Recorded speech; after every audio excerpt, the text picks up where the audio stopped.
आपको पीसीसी मुख्यालय, जहां पर गोविंद सिंह डोटासरा और टीकाराम जूली प्रेस वार्ता कर रहे हैं। क्या कुछ कह रहे हैं, सुनिए।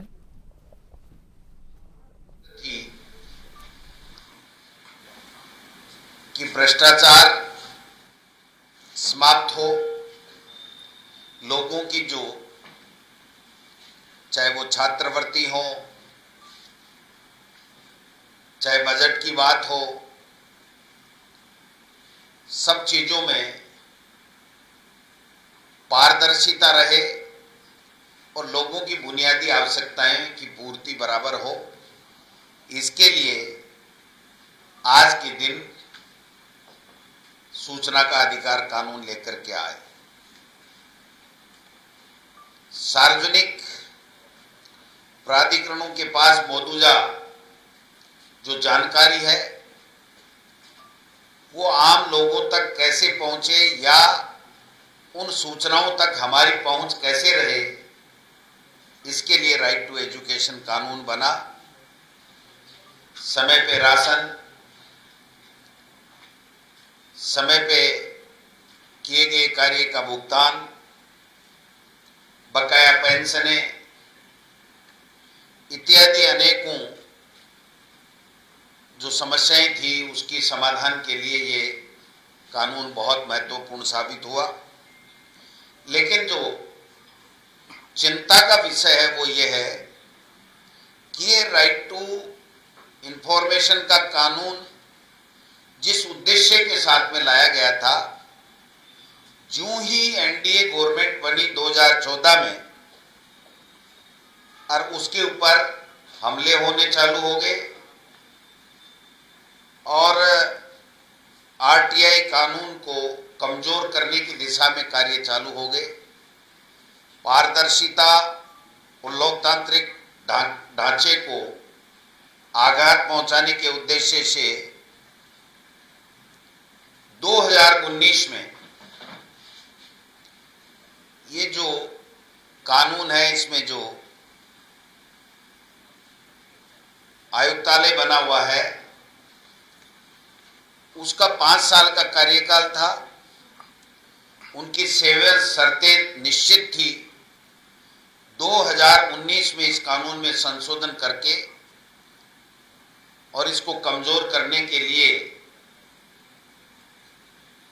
केंद्र सरकार के हाथ में इन बातों को दे दिया गया कि उनका कार्यकाल और सेवा शर्तों में वो संशोधन कर सकते हैं।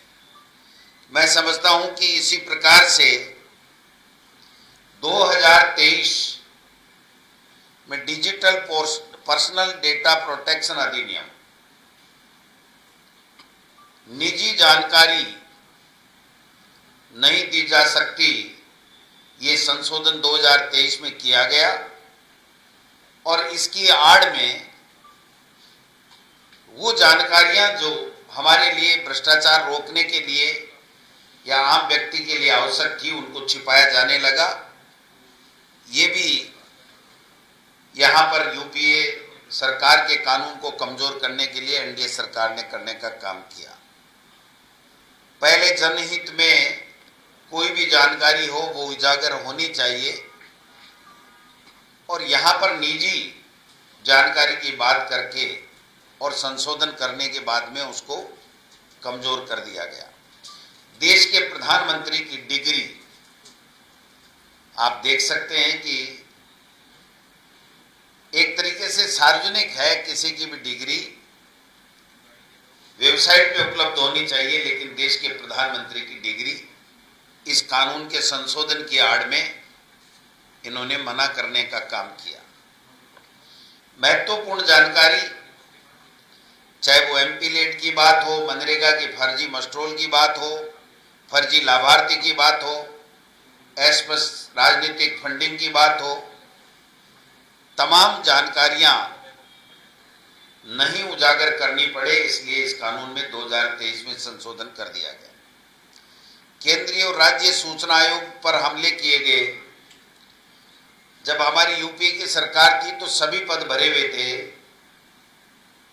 लेकिन एनडीए की सरकार आने के बाद में 11 पद स्वीकृत हैं केंद्रीय सूचना आयोग में, केवल 2 पे काम हो रहे हैं और सितंबर से तो मुख्य सूचना आयुक्त का पद भी खाली पड़ा है, उसके ऊपर भी काम नहीं हो रहे हैं। माननीय उच्चतम न्यायालय में विभिन्न लोगों के द्वारा याचिकाएं दी गई।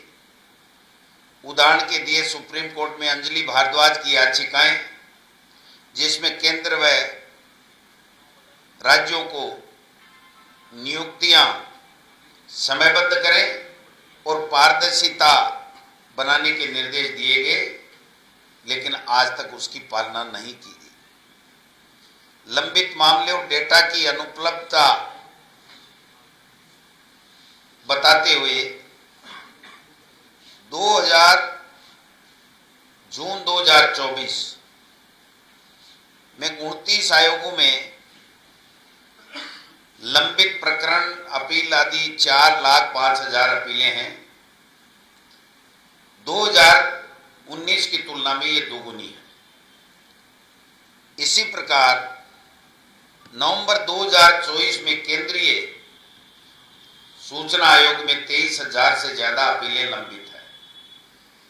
नए पदों पे नियुक्तियां की जा रही हैं, न उन प्रकरणों को सुना जा रहा है, न सुप्रीम कोर्ट के निर्देशों की पालना हो रही है